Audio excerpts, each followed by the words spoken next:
Oke, Bismillahirrahmanirrahim. Assalamualaikum warahmatullahi wabarakatuh. Waalaikumsalam Waalaikumsalam warahmatullahi wabarakatuh. Waalaikumsalam Oke, warahmatullahi wabarakatuh. selamat malam semuanya. Salam sehat, sejahtera untuk kita semuanya. Malam, Pak. Malam, Pak. Malam, Terima Pak. kasih sudah bergabung dan pertemuan kita yang keempat ya untuk mata kuliah baik pengantar manajemen maupun untuk ke banking. Malam ini kita akan bahas tentang prinsip manajemen yang ketiga dan keempat ya. Kita masih ingat ya, ada planning, organizing, actuating, dan controlling ya, POAC. Malam ini kita bahas tentang actuating ya, dan controlling. Baik, sebagai bagian fungsi dari manajemen, kita yang sedang mempelajari manajemen tentunya tidak bisa mempelajari hanya bagian per bagian ya, tapi mesti ada dalam suatu rangkaian ya, sistem atau proses. Karena manajemen itu sendiri sebagai suatu proses ya, proses itu suatu kegiatan yang dijalankan secara terus-menerus, itu proses. Jadi kalau ada kegiatan yang berhenti, itu ya berarti dia bukan proses. Jadi proses itu kegiatan yang berjalan secara terus-menerus. Nah, proses manajemen itu diawali dengan adanya suatu perencanaan ya. Perencanaan. Nah, perencanaan hasil dari perencanaan adalah membagi peran, gitu ya, membuat struktur, membagi tanggung jawab, ya. Jadi di situ ada struktur yang menggambarkan bagaimana suatu rencana akan dijalankan, yang kemudian di situ yang akan menjadi lakon utama atau menjadi pemeran utama adalah man atau manusia di antara sumber daya organisasi yang lain ya. Sambil mengulang juga ya, sumber daya organisasi masih ingat ya? Ada berapa sumber daya organisasi? Mas Yogi? Sumber daya organisasi ada berapa Mas Yogi? Mas Edi? Mas Edi masih off, masih online? Edi Royat? Mbak Bella? Oke ya, mungkin pada lupa semua, tapi nggak apa-apa. Ada 5, Pak. Ya, ada 5. Good. Ada 5. Ya, gitu ya. Jadi belajar itu selalu mengkaitkan antara satu dengan yang lain. Karena di situ ada substansi materi yang tidak bisa kita hilangkan. Jadi akan selalu terkait gitu ya. Oke, good. Ada 5.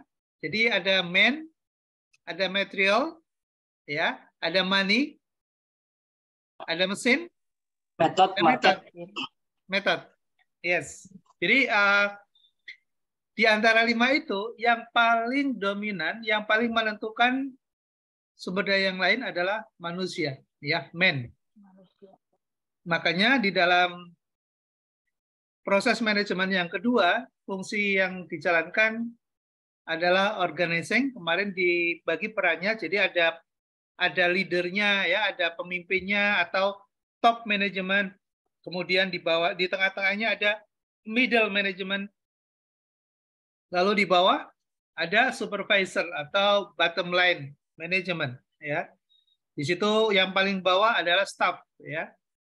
Nah, berbagi peran, ya, berbagi peran tersebut tentunya tidak akan efektif menggerakkan organisasi kalau tidak ada motivasi, kalau tidak ada leadership, ya, tidak ada kepemimpinan, nggak ada yang bisa mengarahkan, nggak ada yang bisa mengendalikan, nggak ada yang bisa kemudian memberikan arah, ya, bagaimana organisasi akan dibawa, ya, akan dibawa kemana. Lalu masing-masing peran tadi kalau tidak memiliki fungsi dan tanggung jawab serta tugas, tentunya juga organisasi tidak akan bisa bergerak secara efektif. Lalu karena ini adalah organisasi, maka di situ ada dinamika, ada pergerakan, ya, ada sesuatu yang bergerak, ya. Nah, pergerakan itu harus terarah tentunya, ya, harus terarah. Makanya kemudian di dalam suatu organisasi ada kelompok, ya. Di dalamnya ada kelompok. Nah, kelompok-kelompok ini perlu diberikan suatu guidance, ya, suatu arah, suatu pedoman bagaimana mereka bisa memberikan kontribusi dan berpartisipasi di dalam organisasi sesuai dengan bidang dan peran masing-masing tadi, sehingga organisasi bisa bergerak ke arah tujuan yang sudah ditentukan, ya, di dalam perencanaan sebagaimana yang sudah dibuat di awal. Lalu juga ada komunikasi, ya, ada komunikasi. Nggak mungkin, ya, satu struktur dengan struktur yang lain lalu kemudian berjalan sendiri-sendiri. Tapi akan efektif kalau kemudian satu dengan yang lain melakukan komunikasi, ada koordinasi, ya, ada koordinasi, ada sinkronisasi, sehingga mereka bisa berbagi peran secara efektif, ya, di dalam bidangnya masing-masing. Nah, disinilah yang kemudian tadi kita butuhkan adanya leadership, ya, harus ada seorang pemimpin yang kemudian mampu untuk bisa memberikan arahan, mampu bisa mengkoordinasi, mampu untuk bisa melakukan fungsi dalam memberikan motivasi, ya, sehingga anggota organisasi mau bergerak mencapai tujuan. Oke. Nah, saudara sekalian, kita bicara dari sisi motivasi. Ini penting sekali, ya, karena ketika kita bicara manajemen, lalu kemudian kita tidak terlalu memahami dan menyadari bahwa motivasi itu sesuatu yang urgent, sesuatu yang penting, maka kita akan bisa kehilangan energi, ya. Jadi ada kemungkinan misalnya dalam satu organisasi misalnya hanya satu orang saja yang begitu semangat, ya, untuk bekerja misalnya. Yang lain mungkin tidak peduli, ya, no care, ya, tidak peduli misalnya. Nah, maka tentunya akan menjadi timpang dan sumber daya yang ada tidak cukup efektif untuk menggerakkan organisasi.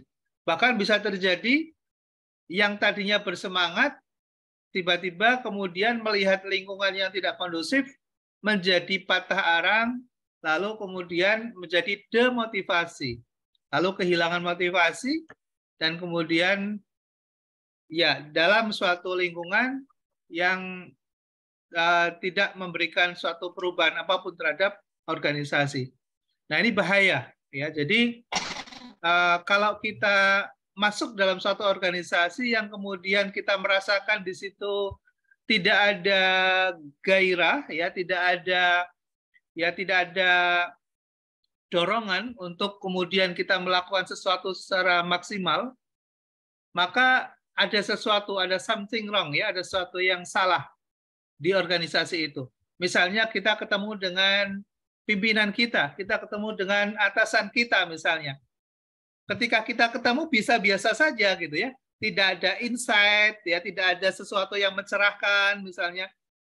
Lalu bahkan mungkin justru ketika kita ketemu dengan pimpinan kita misalnya justru ada apa?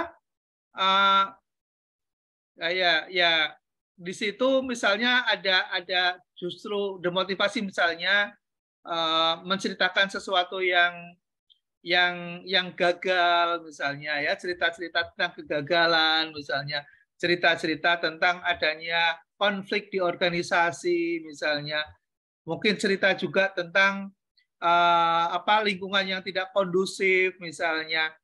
Ya, tentunya kita sebagai staf atau bawahan dari atasan kita menjadi justru tidak mendorong kita untuk kemudian merasa enjoy, nyaman bekerja di situ, tapi yang justru yang muncul adalah kekhawatiran, misalnya kemudian ketidaknyamanan gitu ya. Lalu kemudian tidak ada dorongan untuk melakukan sesuatu yang maksimal ya dalam organisasi. Nah, mungkin kita akan menjumpai ya person-person yang di organisasi yang justru membuat kita menjadi demotivasi ya. Tapi juga ada, kalau mungkin kita pernah jumpai seseorang ya, pimpinan kita, mungkin atasan kita, atau bahkan rekan sekerja kita gitu ya. Ketika kita bertemu dengan dia, atau dengan mereka sekelompok rekan-rekan kerja, kita merasa tersemangati gitu ya. Kita menjadi bergairah untuk melakukan sesuatu hal gitu ya, menyelesaikan pekerjaan-pekerjaan dengan semangat gitu ya, dengan spirit yang bagus gitu. Nah, ini tentu menjadi sesuatu yang krusial untuk menjadi bagian dari menggerakkan organisasi. Jadi motivasi adalah dorongan psikis untuk berperilaku, ya untuk berperilaku yang seperti apa sesuai dengan motivasi atau lingkungan yang mengarahkannya. Nah, model motivasi ini ada yang disebut dengan manajemen klasik. Ya, kita sudah mengenal beberapa teori sebelumnya, gitu ya, bahwa ada temuan-temuan yang dihasilkan oleh para pemikir klasik, para pemikir manajemen modern, ya, para pemikir manajemen perilaku, ya. Ada beberapa teori dan pendekatan bagaimana membangun sebuah motivasi itu muncul dalam organisasi. Ya. Nah, kalau kita bicara dengan menggunakan pendekatan manajemen klasik untuk mendorong seseorang dalam suatu organisasi itu bisa bergerak secara efektif, secara optimum, maka kita bisa menggunakan misalnya pendekatan saintifik ya yang dikenalkan oleh Frederick Taylor ya. Ada Frederick Winston Taylor ya, VW Taylor. Kita masih ingat mungkin apa yang dihasilkan oleh pemikiran dari Frederick Winston Taylor ini, misalnya dia membagi namanya division of work ya, masih ingat Moyan ya, division of work. Jadi dan menggunakan pendekatan differential rate system, ya, differential rate system. Jadi seseorang itu akan termotivasi kalau dia diapresiasi dalam pekerjaan dan dia bekerja secara spesifik ya dalam suatu pekerjaan tertentu. Nah, kalau dia kemudian bekerja dalam suatu bidang tertentu secara terus-menerus, maka produktivitasnya akan naik, ya. Kemarin kita contohkan, misalnya kita di hadapan komputer saja ya, mengetik ya, ngetik, ya kita typing misalnya, itu semakin lama kalau kita terus-menerus melakukan maka akan semakin cepat ya dalam durasi waktu yang sama kita bisa menghasilkan output yang akan semakin bertambah, semakin meningkat.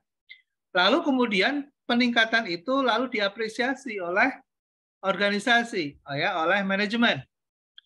Jadi misalnya kalau menghasilkan satu akan bernilai misalnya 10.000 misalnya, maka ketika outputnya 10 maka akan dapat 100.000, outputnya 20 dapat 200.000. Itu namanya differential rate system. Jadi memberikan apresiasi atas tingkat produksi ya, atas produksi yang dihasilkan ya oleh masing-masing personel di dalam suatu organisasi. Itu pendekatan klasik ya. Pertanyaannya apakah itu masih sesuai dan cocok dengan kondisi saat ini? Kira-kira masih sesuai nggak itu pendekatan klasik? Mbak Mila, masih sesuai nggak Mbak Mila? Yang mana Pak? Yang mana ya? Yang pendekatan klasik. Iya. Iya Pak. Iya. Masih cocok nggak? Untuk yang saat ini Pak? Iya. masih belum terlalu memahami Kak untuk situasi sekarang. Dicocokkan dengan teori yang klasik. Ya, oke, Mbak Mila. Ya, makasih atas simakannya, atas fokusnya. Oke, jadi saya ulangi ya. Teori klasik atau manajemen klasik itu yang ditelurkan oleh Frederick Winston Taylor itu adalah division of work. Ya, division of work itu adalah berbagi peran. Jadi misalnya dalam satu kantor itu ada yang khusus mengerjakan surat menyurat ya, korespondensi misalnya. Ada yang ngurus tentang tagihan atau invoice misalnya ya. Ada yang ngurus tentang filing misalnya, hanya pengarsipan saja misalnya. Ada bagian kasir gitu ya. Nah, itu membagi-bagi pekerjaan seperti itu namanya division of work ya. Lalu untuk memberikan agar motivasi agar seseorang itu semakin bekerja semakin produktif, maka diapresiasi dari hasil atau output yang dihasilkan. Ya, itu namanya differential rate of system namanya. Ya, jadi kalau misalnya katakanlah kita bisa melayani dalam kasir nih ya, kasir misalnya ada antrian kasir ya, antrian customer misalnya. Kita biasanya bisa melayani maksimal 20 orang misalnya. Lalu karena kecepatan kita, karena kita semakin lihai, semakin mahir ya dalam mengoperasionalisasikan sistem misalnya, kita semakin cepat gitu ya. Nah, ketika kita bekerja lebih produktif yang tadinya hanya 20 orang yang kita bisa layani maksimal, lalu kemudian meningkat misalnya menjadi 30 misalnya. Nah, ketika kita ada peningkatan itu, maka mestinya perusahaan memberikan apresiasi, ya. Jadi ada perbedaan differential rate system. Jadi ada upah atau honor yang berbeda antara orang yang produktif dengan orang yang tidak produktif. Nah, pertanyaannya masih cocok nggak dengan kondisi sekarang gitu loh maksudnya. Ada yang punya komentar? Masih, Pak. Boleh. Oke. Itu gunanya ya. Itu terjadi di kerjaan saya. Oke, good. Iya. Mas, beberapa outlet sudah, maksudnya di tempat kerja saya itu menggunakan sistem seperti itu, Pak. Oke. Gitu. Oke. Ya. Jadi lebih efisien kata dari ininya sih. Ya. Semakin efisien ya, semakin kita bekerja keras, kita semakin produktif, maka perusahaan memberikan apresiasi yang lebih baik tentunya gitu ya. Nah, itu sebetulnya teori klasik ya, teori klasik. Ya, teori klasik. Nah, itu akan cocok kalau kita berada dalam suatu lingkungan yang memiliki gen X ya, gen X. Tapi kalau untuk di lingkungan kerja yang memiliki gen Y atau Y, itu kurang cocok ya, itu kurang cocok. Jadi pendekatan-pendekatan atau teori-teori yang kita pelajari itu nggak bisa kemudian disamaratakan gitu ya. Artinya dalam kondisi yang berbeda, maka teori itu akan bisa berubah atau sesuai dengan kondisi yang ada gitu ya. Oke lah ya, kita perlu banyak belajar dan perlu banyak membaca. Kalau saya jelaskan mungkin habis waktu hanya untuk ini saja gitu ya. Oke. Izin berpendapat, Pak. Oh, boleh. Kalau saya bisa pendapat, Pak. Boleh. Mas Dede ya. Ya, silakan. Iya, Pak. Kalau di perusahaan saya, Pak, itu yang menjadi tolak ukurnya itu pencapaian produksi, Pak. Jadi misalnya dalam 1 bulan gitu kan udah kita targetkan bahwa produksi kita harus segini misalnya. Nah, jadi kita dengan teman-teman tolak ukurnya untuk pencapaian ke produksi tersebut gitu. Baru kita dapat apresiasi, Pak. Misalnya pencapaian itu minimal 90% atau paling tinggi, ada kelebihannya misalnya sampai 105% gitu. Kita dapat apresiasi dari manajer gitu Pak. Jadi tolak ukurnya dari pencapaian produksi gitu. Jadi kita di bawah itu terbagi-bagi beberapa divisi, mulai dari maintenance, kemudian harvesting gitu Pak. Jadi di situ bersatu untuk menggolkan satu target yang sudah ditetapkan dalam 1 bulan tersebut gitu. Oke. Gitu Pak. Makasih sharingnya Mas Dede. Betul Ya, apa yang disampaikan Mas Dede ya. Tadi itu adalah masuk dalam gen Y ya, gen Y. Jadi di situ tidak ada sistem dikte ya, tidak ada sistem baku.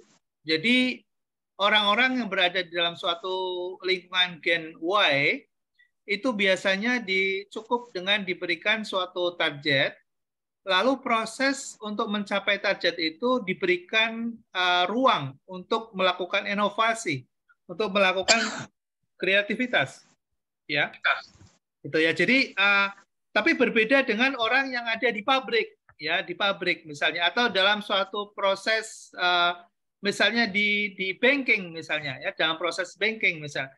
Dalam proses banking itu nggak boleh berkreativitas, ya. Kenapa? Karena dia berkreasi atau berinovasi, misalnya dalam suatu prosedur, maka dianggap sebagai sebuah penyimpangan, ya. Karena apa? Karena prosedur itu harus diikuti, ya, harus diikuti. Tapi dalam suatu bidang pekerjaan tertentu, misalnya yang kemudian di situ membutuhkan inovasi dan kreativitas, misalnya, maka cara memberikan penilaiannya juga akan berbeda, gitu ya, akan berbeda. Nah, disinilah yang kemudian dibutuhkan keluasaan seorang manajer atau seorang owner, gitu ya, dalam memahami konsep-konsep dan teori bagaimana menggerakkan organisasi.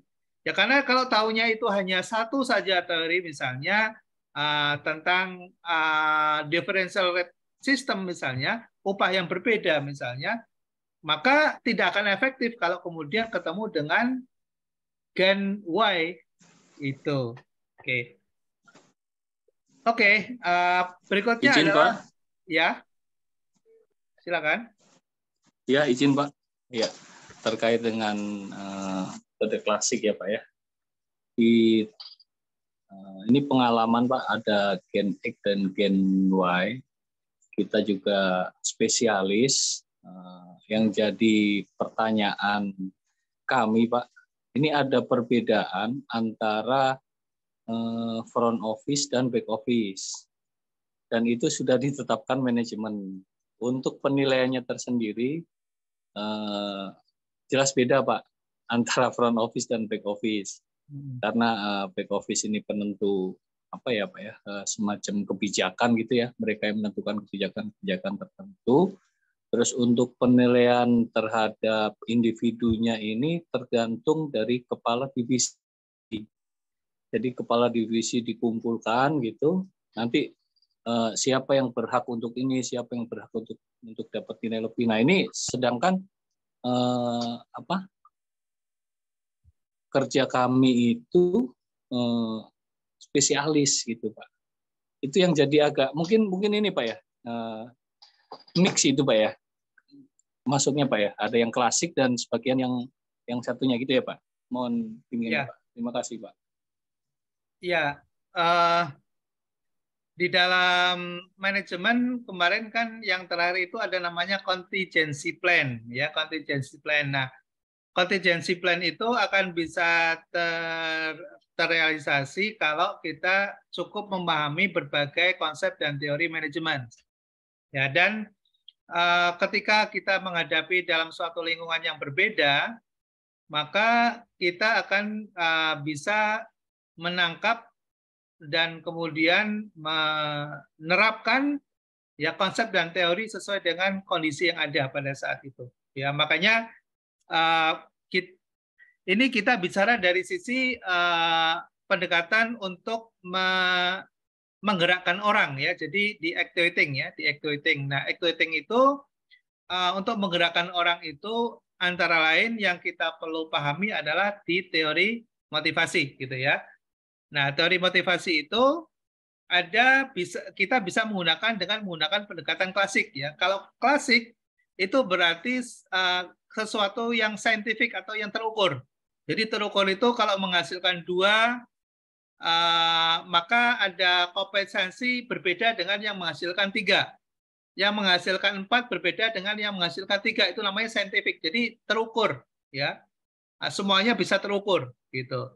Target misalnya 1 bulan ya, 1 bulan akan ditarget misalnya sales ya, sales 100 juta misalnya, 100 juta misalnya. Nah, ketika dia bisa capai target, maka ada apresiasi, insentif misalnya ya. Itu saintifik. Jadi ukurannya adalah ukuran-ukuran angka. Itu namanya pendekatan saintifik gitu ya. Lalu kalau menggunakan manajemen hubungan manusia yang kemudian ditemukan oleh Elton Mayo dalam sebuah riset yang dilakukan oleh Elton Mayo tapi ditemukan oleh Wenselberg gitu ya.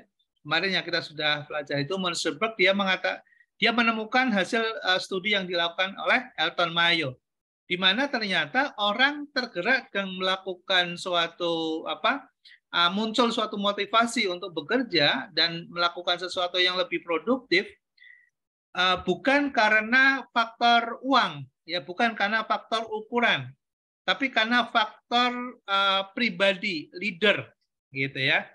Nah, itu yang ditemukan oleh Elton Mayo, ya di mana seseorang ternyata tidak hanya memiliki kebutuhan terhadap uang, tapi juga perhatian, ya perhatian, ada atensi, kemudian juga ada hal-hal yang sifatnya personal, gitu ya, yang perlu kemudian dilakukan suatu pendekatan tertentu sehingga orang merasa dihargai, orang merasa dimanusiakan, lalu kemudian dia mampu untuk bergerak secara optimal, ya. Itu pendekatan manajemen hubungan manusia atau perilaku yang dihasilkan dari studinya Elton Mayo, ya. Lalu ada pendekatan human resources, ya, ada pendekatan human resources. Nah, ini yang paling banyak yang sekarang ini digunakan ya untuk mengetahui dan memahami bagaimana seseorang ternyata memiliki tingkatan kebutuhan secara hierarkis ya. Hierarchy of needs ya, hierarchy of needs itu Abraham Maslow dan McGregor. Jadi 2 orang ini yang kemudian yang paling terkenal adalah Abraham Maslow ya. Nah, McGregor itu menemukan theory X dan Y yang kita sudah bahas sebelumnya. Nah, di dalam hierarchy of need ini menurut Abraham Maslow bahwa manusia itu memiliki 5 tingkat kebutuhan gitu ya. Ada kebutuhan dasar ya, basic need ya, basic need. Basic need itu kebutuhan dasar manusia menurut Abraham Maslow adalah kebutuhan untuk mempertahankan hidup. Untuk mempertahankan hidup itu apa? Ya makan, ya pakaian, ya rumah ya. Karena seseorang itu akan dianggap layak gitu ya kalau dia bisa makan secara layak, ya bisa memiliki pakaian yang layak dan memiliki rumah. Itu menurut Abraham Maslow. Lalu kalau sudah terpenuhi itu, maka ada kebutuhan yang berikutnya, yaitu ada kebutuhan untuk memenuhi sorry. Ini ada nih. Oke, jadi basic need ya, kemudian di atasnya itu ada social need ya. Kebutuhan untuk bisa berhubungan dengan orang lain ya, untuk bersosialisasi ya, untuk bersosialisasi. Lalu kalau itu sudah terpenuhi, maka akan meningkat lagi yang kita sebut dengan esteem need ya, yaitu untuk dihargai ya, untuk dihargai. Kebutuhan untuk dihargai. Ya, lalu ada level kebutuhan yang paling tinggi, yaitu kebutuhan self actualization. Jadi untuk aktualisasi diri, ya. Makanya kalau kita perhatikan misalnya seseorang yang baru bekerja misalnya, dia tidak butuh populer, ya. Dia tidak butuh aktualisasi diri, ya. Yang dia pikirkan adalah bagaimana saya bisa makan yang layak, gitu ya. Saya bekerja, saya butuh untuk saya bisa makan, saya bisa untuk bayar kontrakan, saya untuk bisa wirawiri gitu ya, saya bisa transportasi dari rumah ke kantor gitu, saya bisa beli baju. Nah, itu yang terpikirkan awal kali orang bekerja, itu yang terpikirkan gitu ya. Lalu ketika dia sudah mulai terpenuhi itu, kemudian beralih ke tahap berikutnya, yaitu dia butuh lingkungan, ya, butuh lingkungan, butuh teman, dia butuh lingkungan kerja, butuh tim, ya, dia butuh ya komunikasi, butuh ya seperti itu. Jadi kebutuhan sosial, ya, kebutuhan sosial. Kemudian sudah mulai nabung, ya, mulai nabung, kemudian mulai mungkin butuh insurance, ya, butuh untuk bicara tentang security needs, ya, untuk keamanan, ya, untuk keamanan gitu. Lalu kemudian setelah itu baru dia butuh penghargaan, ya, dia butuh penghargaan. Nah, kalau manajemen paham tentang teori ini, maka dia bisa aplikasikan, ya, misalnya kita sebagai seorang manajer atau seorang owner misalnya, ketika kita meng-hire seseorang untuk menduduki posisi manajer misalnya, maka di situ kita tidak cukup hanya misalnya menawarkan gaji saja, nggak cukup, karena dia sudah lewat kebutuhan basic need-nya udah lewat, ya, security need-nya sudah lewat, dia butuh penghargaan, ya, dia butuh esteem need, ya. Nah, maka kalau ingin seseorang pindah ke tempat kita misalnya, maka kita akan bicara misalnya bagaimana fasilitas yang dapat memenuhi kebutuhan dia. Misalnya dia butuh bersosialisasi sesama manajer yang lain, kasih fasilitas golf misalnya, ya, ada golf misalnya, atau manajer club misalnya. Di situ ada untuk kegiatan business matching, ya, ada catering antar manajer misalnya. Nah, mereka sudah butuh sosialisasi, mereka sudah butuh untuk satu dengan yang lain. Nah, itu kalau kemudian perusahaan tidak memahami itu, hanya menawarkan gaji saja, maka sebagian manajer tidak cukup tertarik dengan itu, ya. Nah, disinilah pemahaman tentang hierarchy of need itu diperlukan untuk mengelola SDM kita agar optimal, ya, sesuai dengan tingkatan masing-masing, ya. Lalu ada content theory, ya. Content theory itu teori yang mempelajari, ya, dan mengidentifikasi kebutuhan seseorang, ya, kebutuhan seseorang. Jadi tadi ketika Abraham Maslow mengatakan bahwa tingkatan kebutuhan seseorang itu berbeda-beda, agar kita bisa mengendalikan dan memberikan intimasi yang baik antara perusahaan dengan SDM kita, ya, maka di dalam teori motivasi kontemporer itu di situ ada bagaimana kita bisa mengetahui tentang kebutuhan itu. Nah, itu dikembangkan oleh David McClelland, ya, Profesor David McClelland. Dia memiliki teori yang disebut dengan teori achievement, ya, teori achievement. Bagaimana mendorong seseorang agar dia memiliki motivasi untuk berprestasi, ya, motivasi untuk berprestasi. Nah, itu bisa diukur, ya, bisa diketahui seseorang, ya, bisa dengan menggunakan suatu instrumen yang dikembangkan oleh David McClelland ini, bisa mengetahui tentang tentang motivasi kita dalam bekerja. Sehingga nanti ketika sudah diketahui, maka bagi perusahaan dan organisasi akan lebih mudah untuk mengelola, untuk mendorong, untuk memberikan motivasi yang tepat sasaran, gitu ya.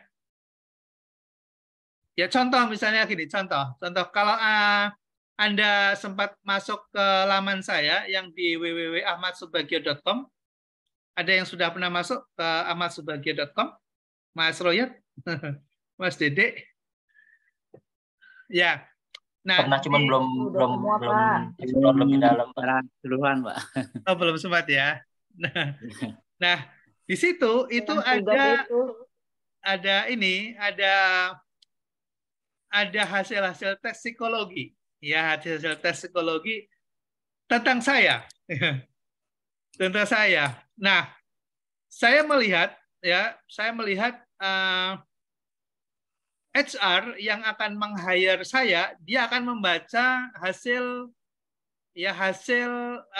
tes psikologi saya, sehingga dia perlu tahu siapa sih Ahmad Subagio itu siapa, gitu ya. Karakternya seperti apa, attitude-nya seperti apa, dia masuk apa Gen Y atau Gen X, gitu ya. Nah, ternyata itu sangat membantu bagi saya juga dan bagi klien saya atau yang akan meng-hire saya juga, gitu ya. Dia akan pelajari gitu. Nah, di situ ada suatu conclusion, ada suatu kesimpulan gitu. Misalnya yang mengatakan bahwa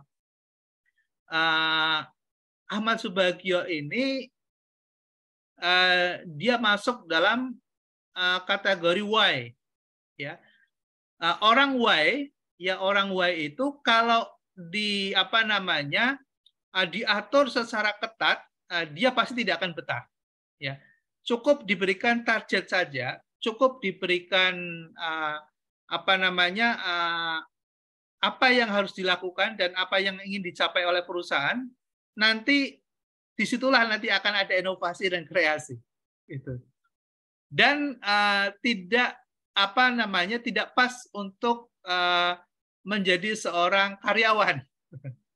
Ya, karena karyawan itu harus mau diatur, pasti harus mau diatur, harus comply, harus patuh, ya, obey terhadap aturan dan sebagainya gitu.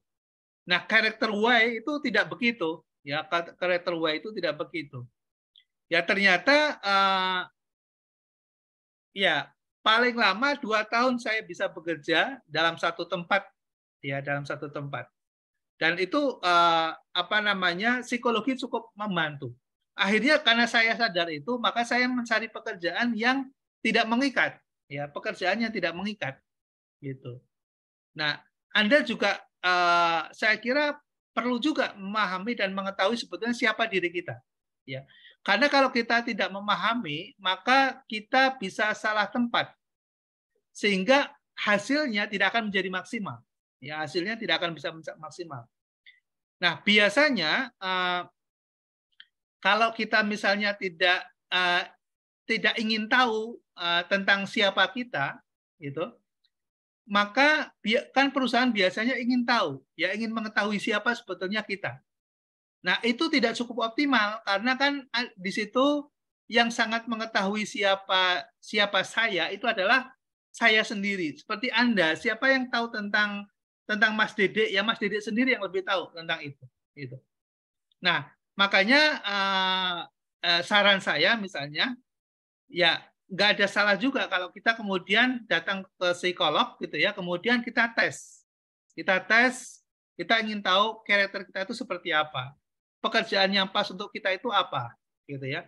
Karena kalau kita nanti tidak mengetahui itu, maka kita biasanya bekerja dengan terpaksa, bukan bekerja karena passion, ya, bukan bekerja karena suatu dorongan dari dalam, ya, dorongan dari dalam.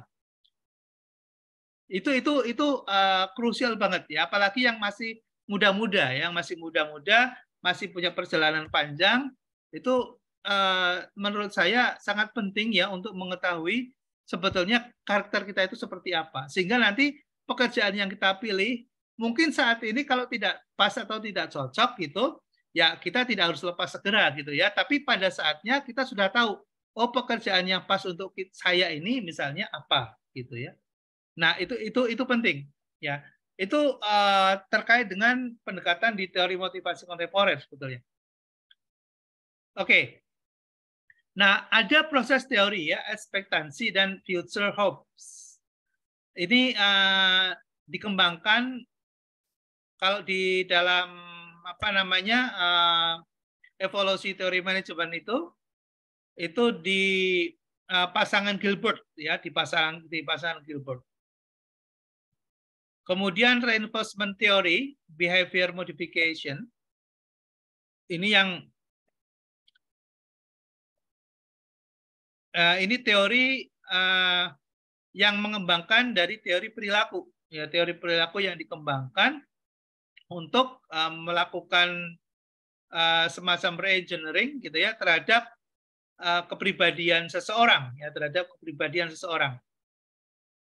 Ya, contoh misalnya gini, kenapa sih kita kalau bisa masuk dalam suatu perusahaan yang memiliki sistem yang bagus ya, sistem pengembangan SDM yang bagus. Ya. Sebagai contoh, kemarin saya mengikuti salah satu promosi dokter sahabat saya waktu SMA. Dia ambil program dokter di IPB dan kebetulan dia sekarang sebagai komisaris BPJS ya, perusahaan BPJS ya, BUMN. Dia sebelum menjadi komisaris di BPJS, dia salah satu direktur di Astra Internasional. Ya, di Astra Internasional. Dulu waktu sekolah dia biasa-biasa saja. Tidak terlalu menonjol, maksudnya ya seperti biasalah saya seperti saya biasa begitu, maksudnya. Lalu ketika dia kuliah, dia ambil psikologi. Di situ baru kemudian saya sering komunikasi karena sahabat akrab gitu. Dia mendapatkan banyak pencerahan, ya dia dapat insight ya dari guru-guru dari dosen-dosennya itu. Ya, lalu kemudian dia mulai merubah dirinya agar namanya Aditya. Nah, Aditya dulu berbeda dengan Aditya sekarang. Itu dia ingin mengubah itu. Lalu kemudian dia muncul motivasi untuk ikut organisasi kampus ya, masuk BEM, masuk di Badan Eksekutif Mahasiswa, kemudian masuk di LDK gitu. Lalu di situ dia mengeksplorasi leadership dia. Lalu kemudian setelah itu dia menjadi seseorang yang baru, merasa menjadi seseorang yang baru karena dulu itu takut kalau bicara. Nah, ketika dia sudah mulai aktif organisasi, dia mulai lancar berbicara, ya mulai lancar berbicara, kemudian dia bisa meyakinkan orang, dia bisa memberikan motivasi kepada orang gitu. Nah, kemudian dia daftar ke Astra. Ya, Di Astra diterima. Ya, lalu di situ karirnya naik terus, ya.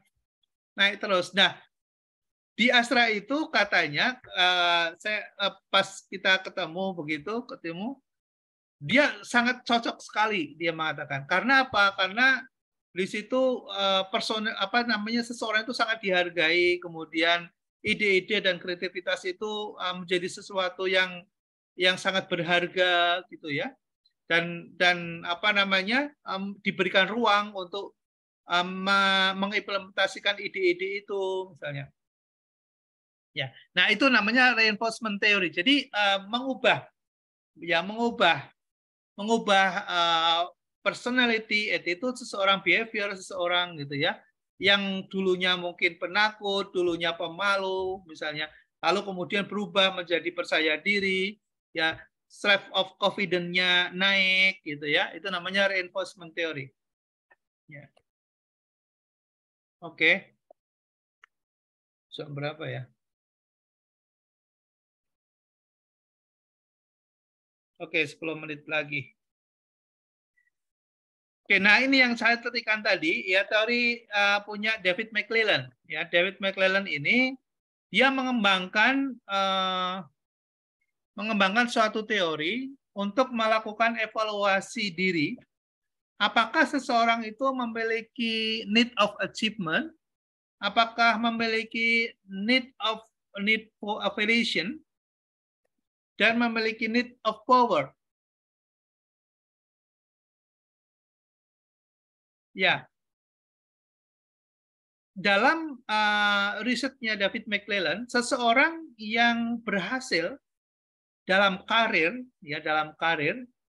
itu membentuk suatu pola personality yang seperti piramida seperti itu. Jadi yang paling kuat adalah need for achievement, yaitu apa? Kebutuhan untuk berprestasi, ya, kebutuhan untuk berprestasi. Jadi kebutuhan untuk berprestasi itu beda dengan kebutuhan untuk mendapatkan apresiasi, beda. Ya, beda. Kalau seseorang bekerja untuk kemudian ingin dihargai dan ingin diapresiasi, itu, maka biasanya dia tidak sustain. Ya, ketika kemudian perusahaan tidak mengapresiasi, dia putus asa, kemudian dia menjadi berubah, ya. Tapi kalau seseorang memiliki need for achievement, menurut David McClelland, dia mau diapresiasi ataupun tidak, dia nggak peduli. Ya, dia selalu ingin mengejar sesuatu hasil lebih baik dari sebelumnya, selalu begitu. Ya, kalau kemarin saya menghasilkan 2, besok saya menghasilkan 3, besoknya lagi menjadi 4. Terus ada sesuatu kebutuhan untuk berprestasi, ya. Nah, orang-orang yang berhasil itu memiliki behavior dan karakter gitu, yang need for achievement-nya itu paling besar di bawah. Itu jadi kalau begini itu kan yang bawah itu kan paling lebar, ya, paling luas. Itu need for achievement-nya itu besar. Nah, kita bisa melihat sendiri diri kita, ya. Kita sebetulnya ada alat ukur juga, ya, ada alat ukur. Saya kebetulan dulu pernah ikut training, ya, pernah ikut suatu pelatihan dari David McClelland ini. Sebetulnya ada instrumennya, ya, bisa kita lakukan, tapi butuh waktu, ya, butuh waktu. Nah, contoh misalnya orang yang memiliki need for achievement itu dia memiliki target pribadi, ya, memiliki target pribadi. Coba mungkin kalau kalian sempat mengunjungi personal web saya yang di www.ahmadsubagio.com, ya, www.ahmadsubagio.com. Saya punya visi, ya, saya punya visi, ada misi juga. Jadi ada visi. Jadi seseorang itu kalau dia tidak punya visi, maka arahnya bisa menjadi limbung. Ya, arahnya bisa menjadi limbung. Limbung itu maksudnya ya tergantung angin mau bawa kemana. Kadang begini, kadang begitu gitu. Nggak punya pendirian, ya, nggak punya pendirian yang kuat. Ya, maka seseorang itu butuh vision, ya, butuh vision. Vision butuh mission juga, ya, butuh mission juga. Itu nanti akan mengguide dia dalam menjadi menahkodai dalam perjalanan hidup dia. Ya, saya kebetulan ngomong begini karena saya jalankan. Ya, saya jalankan. Ya, kalian tadi nanti bisa lihat aja, di explore aja di personal website itu di ahmadsubagio.com. Untuk contoh aja, ya. Mungkin kalau misalnya nggak tertarik nggak apa-apa. Mungkin bisa kita kita bisa ajarkan kepada anak-anak kita nanti, ya, pada anak-anak kita, biar dia punya mimpi, ya, kemudian bagaimana cara menggapai mimpi itu, ya, kemudian bagaimana menjaga spirit, ya, agar tetap tidak hilang, ya, spiritnya itu tetap ada, ya, sehingga kondisi apapun dia bisa ya dia bisa melewati itu, ya bisa lewati tantangan-tantangan itu, gitu ya. Ya karena ada suatu harapan besar yang diinginkan, ya ada suatu harapan besar yang diinginkan. Ya contoh misalnya, contoh di apa di dalam vision ya, kalau kita buka di personal website itu ada vision. Visionnya apa? Visionnya sederhana aja. Misalnya aduh ini udah selesai ya. Vision jadi bicara tentang pribadi nggak enak. Saya lanjutkan dulu deh. Saya lanjutkan. Nggak apa-apa, siapa tahu kita bisa termotivasi kami juga, Pak. 5 menit lagi, Pak. Dan kita dapat motivasi ilmu baru lagi, Pak. Iya, Pak. Oke. Jadi mungkin kalau saya kira sih juga belum terlambat sih ya. Kita semua masih punya kesempatan untuk meraih sesuatu yang lebih baik gitu. Nah, saya pribadi itu saya lakukan ketika saya mahasiswa S1.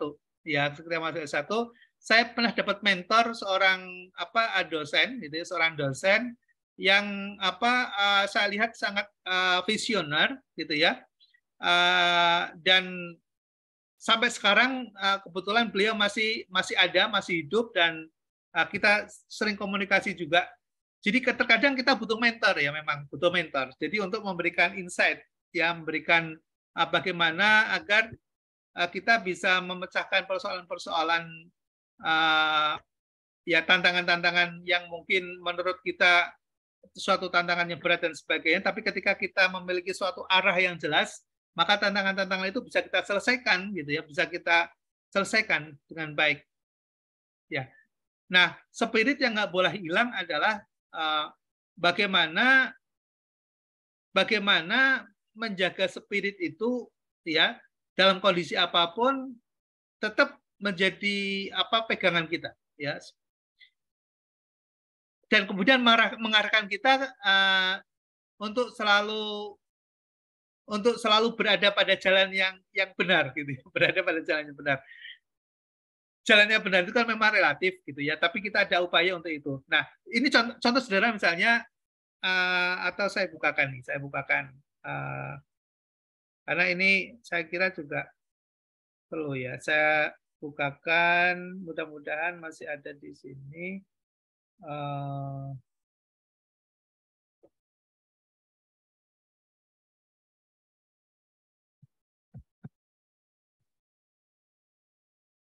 Kok nggak muncul ya?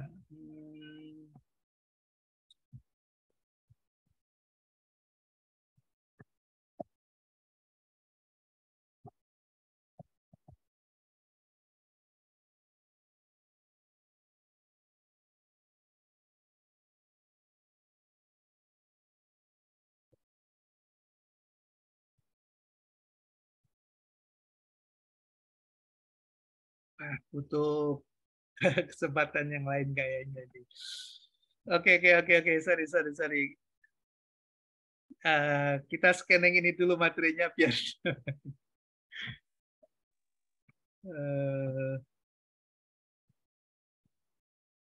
sorry ya, saya lanjut ke sini dulu aja. Takut nanti materinya jadi kelewat. Oke, nah kemudian need for evaluation. Jadi seseorang sukses menurut hasil risetnya David McClelland adalah bahwa dia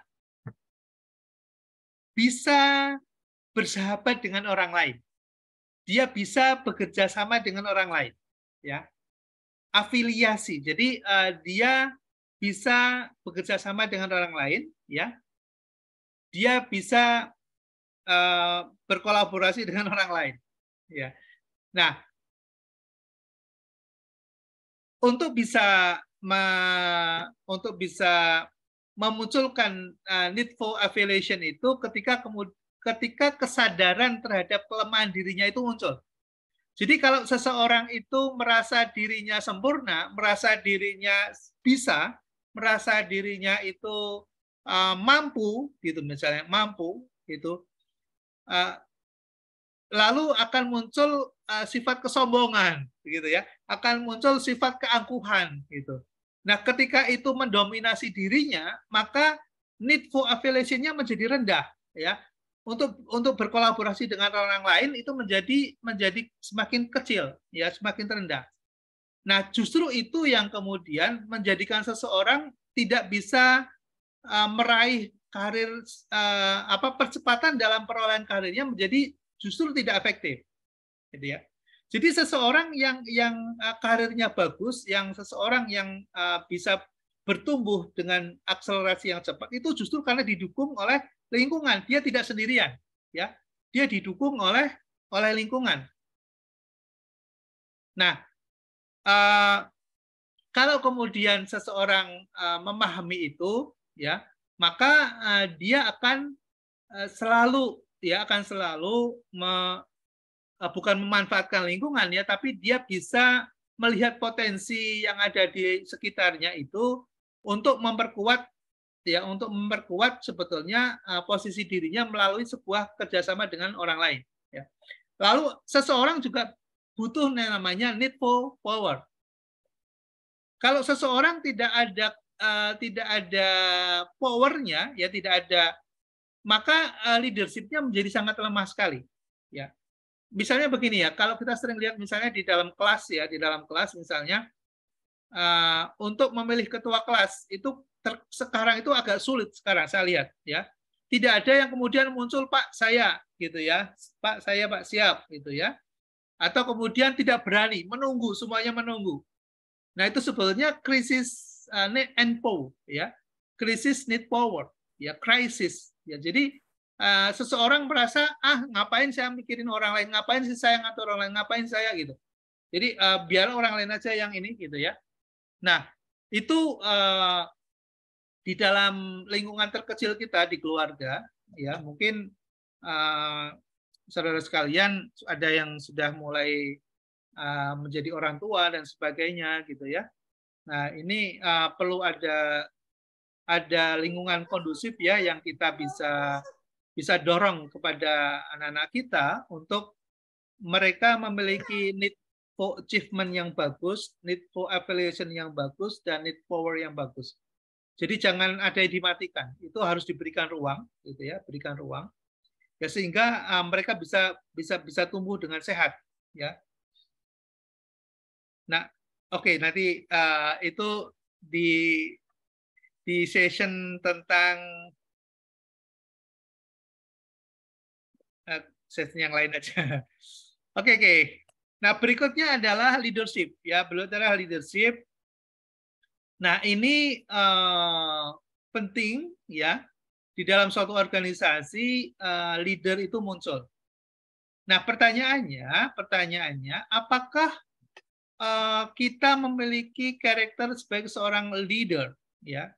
Terus pertanyaannya, apakah leadership itu bisa dibentuk, ataukah itu suatu talenta, ya, suatu yang memang melekat pada kita.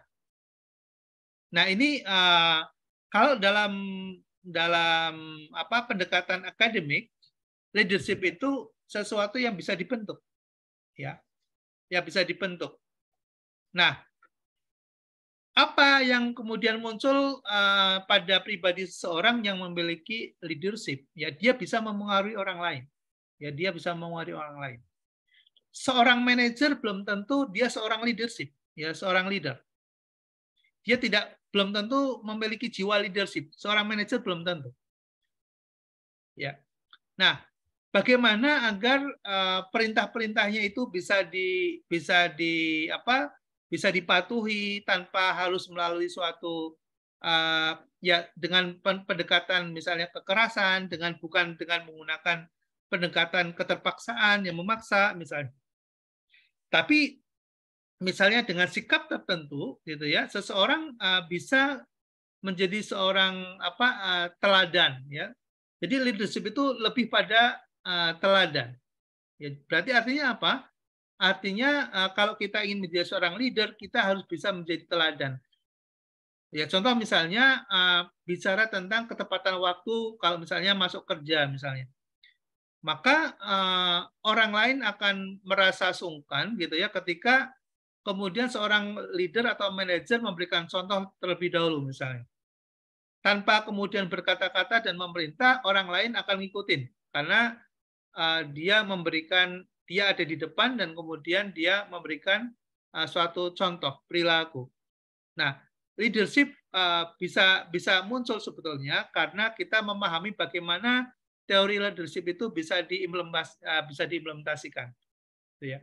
Jadi kalau Anda tertarik terhadap hal seperti ini, saya kira akan bermanfaat juga ya untuk mengembangkan kepribadian kita. Oke, jadi leadership intinya adalah bagaimana dia bisa memengaruhi orang lain.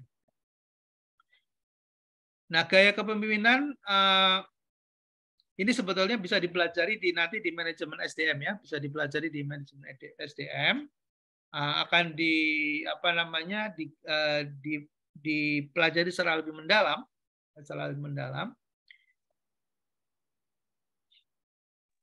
Nah, Sumber di daya dalam insani sama nggak, Pak? Iya, Mbak Mila.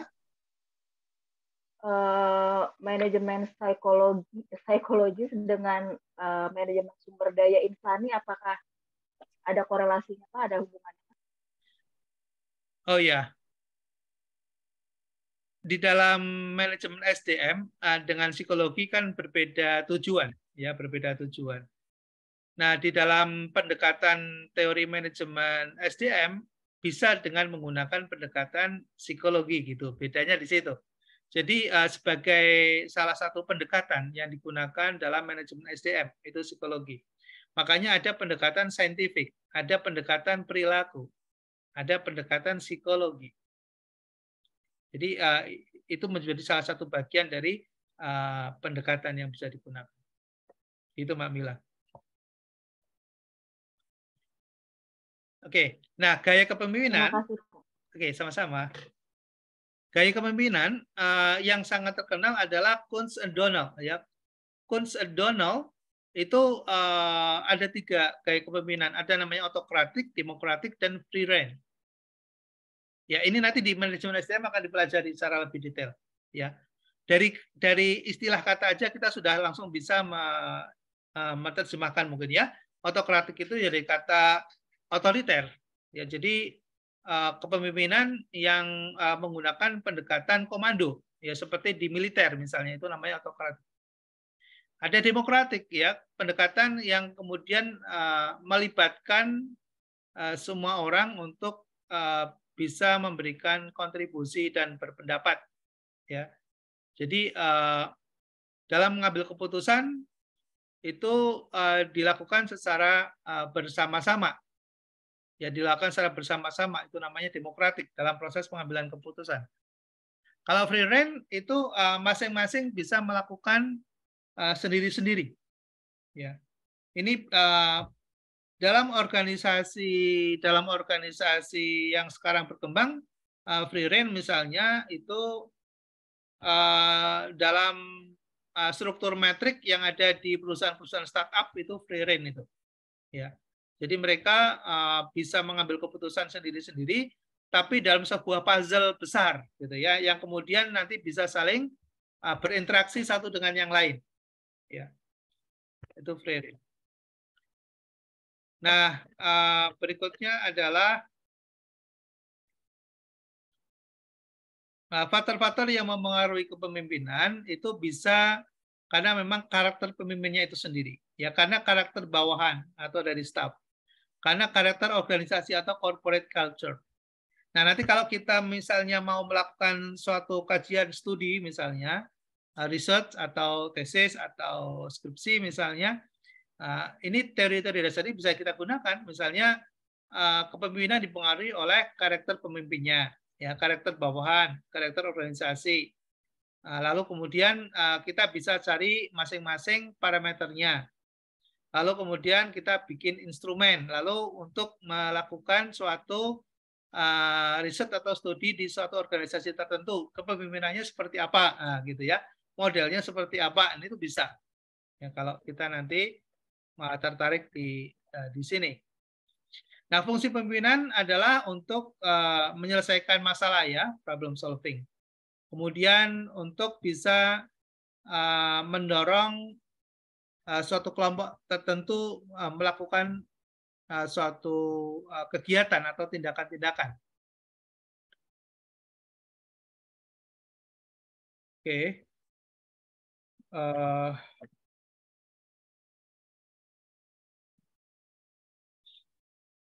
Ini waktunya sudah. Kalau saya boleh nanya dulu, Pak. Boleh, silakan. Begini, Pak, di manajemen ya, terutama di perusahaan saya, mungkin di perusahaan-perusahaan lain juga sama, Pak. Kita kan dalam bekerja itu untuk mengejar karir dan jenjang karir lah gitu. Itu biasanya kita harus yang tadi itu, Pak, berprestasi lah gitu. Nah, cuman dalam aplikasinya di lapangan itu contohnya yang selevel kita lah, staf untuk pengen meningkat ke jabatan tertentu gitu. Itu kadang-kadang kan persaingannya itu tidak sehat juga. Ada yang sifatnya ABS, maaf yang paling kasarnya menjilat pemimpin gitu.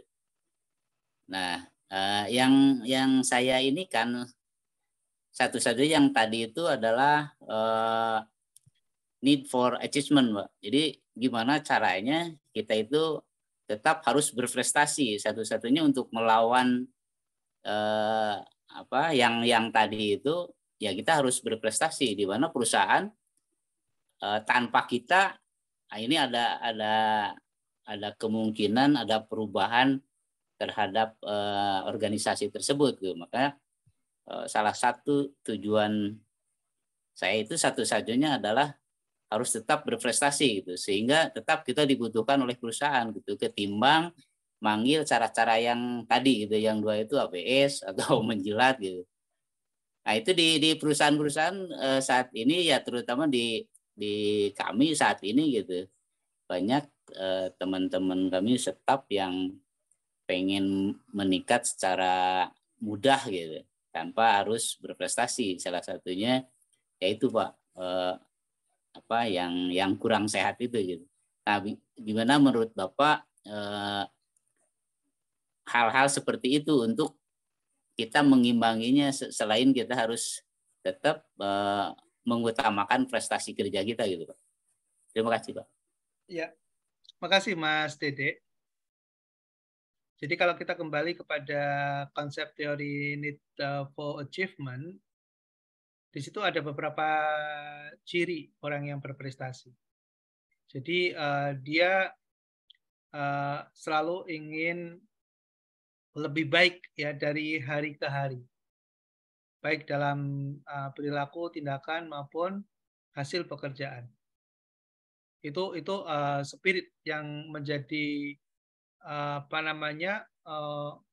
yang menjadi prinsip ya dalam kehidupan ya, dalam hidup dia gitu. Nah, sehingga tadi kan saya sampaikan, orang menghargai atau tidak menghargai tidak peduli gitu ya, nggak peduli. Yang penting saya setiap hari akan menjadi lebih baik ya, lebih baik. Dalam kalau kemudian lebih baik itu dikaitkan dengan pekerjaan misalnya, yang misalnya biasanya katakanlah kita menghasilkan 1, ya berikutnya bagaimana bisa menghasilkan 2. Yang tadinya 2 bisa menghasilkan 3. Itu dari sisi output misalnya, dari sisi output. Dari sisi tindakan dan perilaku, behavior misalnya. Dulu saya jarang menyapa teman-teman kerja saya gitu ya. Lalu kemudian karena paham bahwa prinsip dalam affiliation adalah bekerja sama, maka hari berikutnya saya akan sapa setiap saya ketemu. Saya ketemu dengan dengan rekan kerja, saya akan sapa, selamat pagi, selamat siang. Saya ketemu dengan atasan juga saya akan sapa. Saya ketemu dengan orang baru junior juga akan saya sapa. Lalu saya bisa, ketika saya tidak ada, misalnya saya ada load atau beban kerja yang karena saya bekerja secara optimal sehingga mungkin saya bisa menyelesaikan lebih cepat. Nah, ketika ada sisa waktu, saya siap membantu orang lain. Ya, saya siap membantu orang lain. Jadi kita mudah untuk membantu orang lain, misalnya membantu orang lain. Nah, itu karakter-karakter needful achievement yang kemudian membawa dirinya sadar atau tidak sadar, dia akan disukai oleh temannya, dia akan sangat dihargai oleh para atasannya, gitu ya. Lalu kemudian dengan sendirinya terbuka pintu karir yang lebih baik ke depan. Jadi sebetulnya bukan tujuannya saya untuk naik karir, bukan. Makanya kalau itu yang muncul, ya tadi muncul penjilat-penjilat itu, seperti Mas Derik sampaikan. Ya karena yang dia tuju adalah karirnya. Sedangkan need for achievement adalah yang dituju adalah kinerjanya. Beda kan? Beda gitu. Jadi saya mau dihargai atau tidak dihargai, saya nggak peduli. Yang penting saya bisa lebih baik. Ya, saya bisa menjadi lebih baik. Itu. Nah itu karakter dari need for achievement tadi, berprestasi tadi, gitu ya. Makanya mohon maaf ya. Ini kalau bisa, saya kadang takut gitu ya mau ngomong diri sendiri. Tapi gini, kalau ada kesempatan nengok tadi di laman saya di webamasbagio.com itu akan kelihatan. Saya setiap tahun itu menghasilkan buku, karya buku misalnya. Ya. Dulu saya cuma satu tahun satu buku. Sekarang menghasilkan 2 buku. Sementara mohon maaf ya, mungkin teman-teman dosen atau yang tidak terbiasa untuk itu, menulis 1 buku aja bisa 2 tahun baru selesai. Atau bahkan belum selesai buat buku. Nah, pertanyaannya kenapa? Kok bisa begitu? Ya karena tadi, saya ingin memperbaiki terus. Nah, pertanyaannya, menulis buku itu memang dapat gaji, memang nanti dapat upah. Ternyata tidak juga ya. Ternyata ya mungkin ada ketika ada penjualan kita dapat royalti, tapi nggak seberapa. Tapi dampak dari buku itu yang besar. Karena dengan buku itu saya dikenal orang. Karena dengan buku itu orang friendly dengan saya. Karena buku itu kemudian orang membutuhkan saya. Jadi bukan kemudian saya menulis buku itu kemudian bisa tujuan saya kemudian bisa dijual dan dapat untung, enggak. Gitu. Jadi achievement yang saya lakukan, ya achievement. Lalu misalnya mungkin saudara bisa lihat juga tulisan artikel ilmiah saya, misalnya. Saya nulis artikel, lihat saya sendirian apa enggak. Saya selalu ngajak orang, selalu ngajak teman, termasuk buku. Saya tanpa menyebut teman-teman dosen saya nggak perlu nyebut, ya. Tapi tulisan itu tulisan siapa nanti akan tahu. Tapi saya ngajak teman, ya. Mungkin orang lain ketika dia nulis misalnya, ya nggak mau ngajak orang, ya. Nah, jadi itu yang kemudian disebut dengan collaboration, ya disebut dengan affiliation. Ya kita ngajak orang untuk kemudian sama-sama bisa menjadi semakin baik, ya semakin baik itu. Lalu mungkin saudara mungkin bertanya, Pak Bagio kok jadi komisaris di banyak perusahaan ya? Di Aku Laku jadi komisaris, di Asuransi Takaful jadi komisaris, misalnya di perusahaan startup e-trust jadi komisaris gitu. Di BUMN jadi komisaris. Pertanyaannya, saya ngelamar enggak? Ini saksinya di atas, saya nggak pernah ngelamar. Terus siapa yang lain? Teman. Telepon, Pak Bagio masih ada waktu nggak? Gimana ya? Tolong dong dibantu dong, ini. Nah pertanyaannya, apakah kemudian tawaran itu muncul tiba-tiba? Nggak muncul tiba-tiba. Ya nggak muncul tiba-tiba. Ada investasi panjang yang kita lakukan. Kenapa? Berbagi. Tadi itu yang saya katakan berbagi tadi. Ya misalnya perusahaan Aku Laku misalnya. Aku Laku. Itu kan dimulai anak-anak muda. Ya anak-anak IPB, anak-anak ITB, ya minta Pak Bagio buat buku studi kelayakannya, iya, boleh dong Pak, sharing Pak, itu awal-awal misalnya. Jadi untuk investasi panjang, itu panjang. Tolong Pak, gimana ya Pak buat studi kelayakan Pak? Saya ajarin. Pertanyaannya, saya digaji nggak ketika saya ngajarin? Enggak. Saya dengan senang hati. Ya. Dan kemudian bertahap mulai bagaimana mendapatkan legalitas, kemudian ini. Dan kemudian setelah itu seperti saya lupa aja, ya udah 1 tahun, tiba-tiba nama perusahaan itu nampang di nampang di pinggir-pinggir jalan. Ketika saya jalan di Depok, di Margonda, ada nama perusahaan itu. Wih, ini dulu yang pernah itu surprise gitu. Ya, lalu kemudian nggak berapa lama tiba-tiba saya ditelepon, kaget juga saya. Pak Bagio, gimana masih ingat nggak? Iya masih ingat. Pak masih ada waktu nggak Pak? Tolong dong Pak main ke kantor kami. Ya gitulah ceritanya. Hampir semuanya begitu. Ya saya nggak buat aplikasi lamaran ini enggak. Gitu ya. Ya itu pertama saya yakin itu minallah lah ya. Itu karena dari Allah. Gitu ya. Karena dari Tuhan. Gitu. Tapi hukum alam selalu berjalan. Gitu. Jadi ketika kita memberikan efek positif, ya, maka positif juga nanti akan muncul. Ya. Jadi intinya begitulah kurang lebih. Jadi kalau mampu kita lakukan, ya need for achievement itu yang menurut saya penting. Oke ya, saya kira demikian dulu. Ini teorinya masih banyak tapi waktunya sudah habis.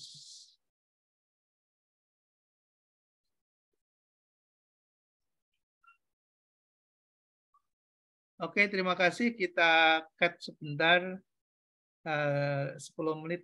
Nanti kita lanjut lagi ya. Saya tutup dulu. Terima kasih atas perhatiannya. Assalamualaikum warahmatullahi wabarakatuh.